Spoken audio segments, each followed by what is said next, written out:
በስመ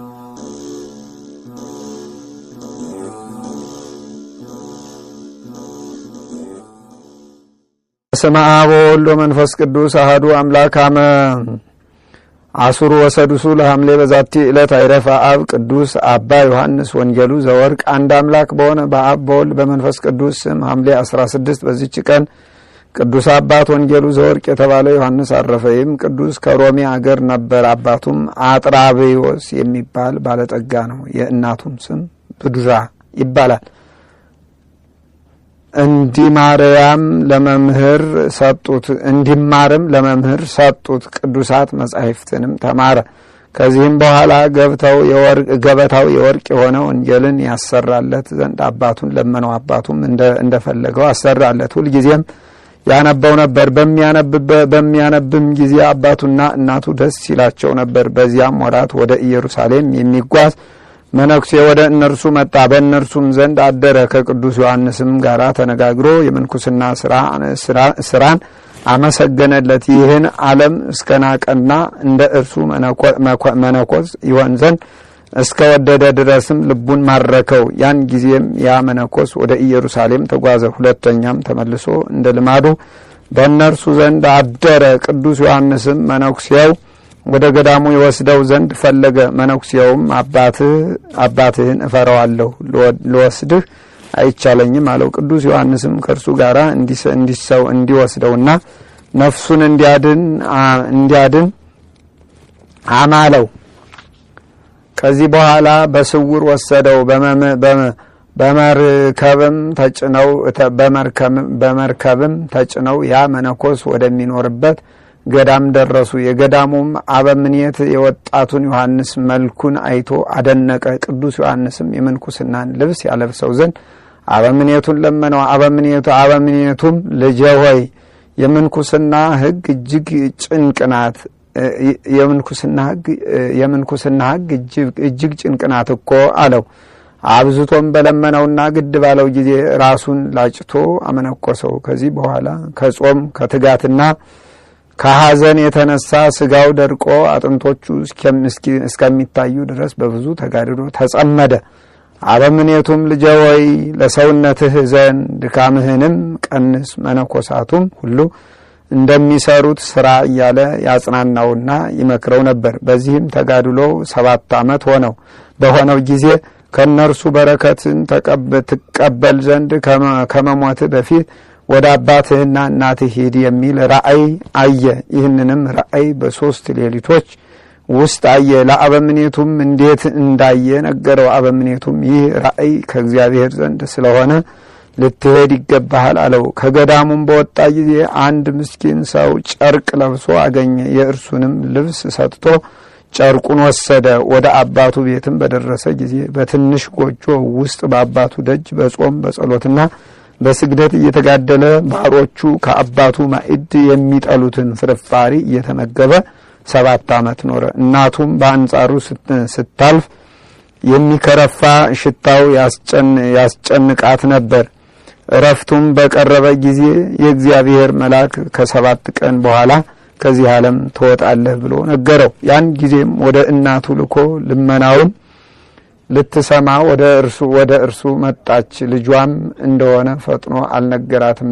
ነገር ግን በዚያች በታናሽ ማደሪያ ውስጥ በላዩ ባለ ጨርቅ እንድትቀብረው የለበሰውንም ጨርቅ እንዳትለውጥ አማላት። ከዚያ በኋላ ያንን የወርቅ ወንጌል ሰጣት። እንዲህም አላት፣ ይህን መጽሐፍ አንብቡት፣ እኔንም አስቡኝ።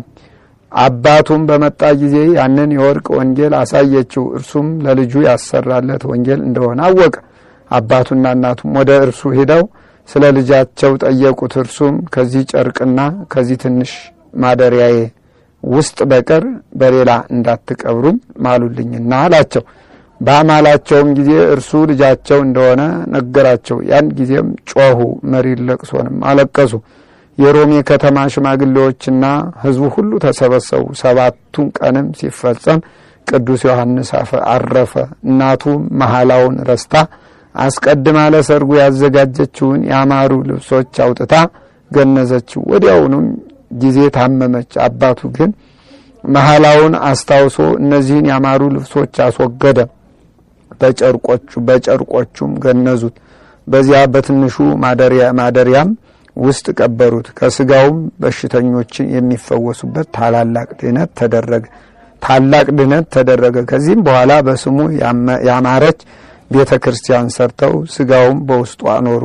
ከእርሷም ታላላቅ ድንቆች ታምራት ተገለጡ። ለእግዚአብሔር ምስጋና ይሁን። እኛንም በጸሎቱ ይማረን፣ በረከቱ ከኛ ጋር ትኑር ለዘላለሙ። ሰላም ለዮሐንስ ዘወንጌለ ወርቅ ነዋዩ ዘአግበረ ሎቱ አቡሁ እምነ እበዩ ወበተጋድሎ ማሰነ ወተወለጠ ራእዩ እስከ ስዕኑ ጠይቆ ተገጹ ኪያሁ ዘርእዩ ወእስከ ሰአልዎ ያውህድ እምብዝሃ ስቃዩ። አንድ አምላክ በሚሆን በአብ በወልድ በመንፈስ ቅዱስ ስም ሐምሌ 17 በዚች ቀን ቅድስት አፎሚያ በሰማዕትነት አረፈች። በዚች ቀን ዮናስ ከአንበሪ ሆድ ወጣ። የቅዱሳን ኤስድሮስና የሰማዕቱ ቤዱልም የዘካርያስና የአውልያ የአይነ ፀሐይ መታሰቢያቸው ነው። በረከታቸው ከኛ ጋር ትኑር ለዘላለሙ። ዛቅረብኩም ኃይሌታ ዘኪረያ አይላፈ ምለተ ጸምዱከ ዘልፈ ለላ አነብብ ተወከፍ ዘንዴቴ የመጽሐፈ እንተረሰይ ከግዚኦ ጸሪቀ መበለት ወኩፈ ብኡላን ዘተርፈ ነቢያት ቅዱሳን ሐዋርያት ሰባክያን ሰማዕት ጻድቃን ደናግል አዲ ወመነኮሳት ሄራን ባርኮ ጉባኤ ዛቲ መካን እስከ አረጋዊ ልሂቅ ንዑስ ሕፃን ለዘ ጻፎ በክርታስ ወለዛ ጻፎን ዘይደርስ ለዛ አንበቦ ለዘ ተርጎሞ በልሳን ሐዲስ ወለዘ ሰማ ቃሎ በእዝነ መንፈስ በጸሎተ እሙ ማርያም አራቂተ ኩሉ እምባይ ስውረይ መሐረነ ኢየሱስ ክርስቶስ እግዚኦ ሰላም ለክሙ ጻድቃን ወሰማዕት ላይ ረፍኩም ወዛቲ ዕለት ሞያና ዓለም አንቱም ከመበዙ ትግስት አሉ ቅድመ ፈጣሪ በኩሉ ሰዓት እንበለንሳ ካነ ይንሳነ ሞት ሰላም ለክሙ ጻድቃን ዛቲ ዕለት ኩልክም እዱ አንስ በባስማቲክም ቅዱሳነ ሰማይ ወምድር ማህበረ ሥላሴ አንትሙ ዝክሩነ በጸሎትክሙ በእንተ ማርያም እሙ ተማህፀነ ለክርስቶስ በስጋው ወደሙ እግዚኦ ሰላመከ ሀብ ለሀገር ጽድቀ ካኒ ለቤተ ክርስቲያን አግርር ጸራ ወጸራኢታት አይተገሪሃ እቀብ ህዝባ ወሃይማኖታ ለሀገሪትነ ኢትዮጵያ ለዓለም ዓለም እግዚኦ ቀባ ለሀገሪትነ ኢትዮጵያ እግዚኦ ቀቦ ለማህበርነ ማህበረ ተዋሂዶ ዘኦርቶዶክስ ወኩሎሙ አባላቲሁ ለዓለም ዓለም ለጳጳስ ክህነት ለንጉስ መንግስት ለአረመኔ ትዕግስት ለህዝበ ክርስቲያን ሳይለ ምሕረት ይላክልን። ሀገራችን በጽኑ ሰላም ይጠብቅልን። የቅዱሳኑ በረከት በሁላችን ላይ ይደርብን። ወርሃ ክረምቱን አሳልፎ ለብርሃነ መስቀሉ በሰላም ያድርሰን። በጸሎት አስቡን ያሉትን በሀገር ውጭም በሀገር ውስጥም ያሉትን የመንፈስ ቅዱስ ልጆቻችን የስጋ ዘመዶቻችን እግዚአብሔር አምላክ በቸርነቱ ይጠብቅልን። አቡነ ዘበሰማያት ይትቀደስ ስምከ ትምጻእ መንግስትከ ወይኩን ፈቃድከ በከመ በሰማይ ከማሁ በምድር ሲሳየነ ዘለለ ዕለትን ሀበነ ዮም ህድግ ለነ አበሳአነ ወጌጋየነ ከመ ንሕነኒ ንህድግ ለዘ አበሰ ለነ ኢታብአነ እግዚኦ ውስተ መንሱት አላህ አድኅነነ ወባልሐንም ኩሉ እኩይ እስመ ዚአከ ይእቲ መንግስት ኃይል ወስብሐት ለዓለመ ዓለም። በሰላመ ቅዱስ ገብርኤል መልአክ ኦ እግዝእትየ ማርያም ሰላም ለኪ ድንግል በህሊናኪ ወድንግል በስጋኪ እምእግዚአብሔር ጸባኦት ሰላም ለኪ ቡርክት አንቲ እምአንስት ወቡሩክ ፍሬ ከርሥኪ ተፈሥሒ ፍሥሕት ኦ ምልዕተ ጸጋ እግዚአብሔር ምስሌኪ ጸልይ ወሰአሊ ለነ ምህረተ በፍቁር ወልድኪ ኢየሱስ ክርስቶስ ከመ ይስረይ ለነ ኃጣውኢነ ተማሂፀነ ብኪ ኃይለ እግዚአብሔር አብይ የማይሰራ ኃጢአት እግዚአብሔር ይፍታ።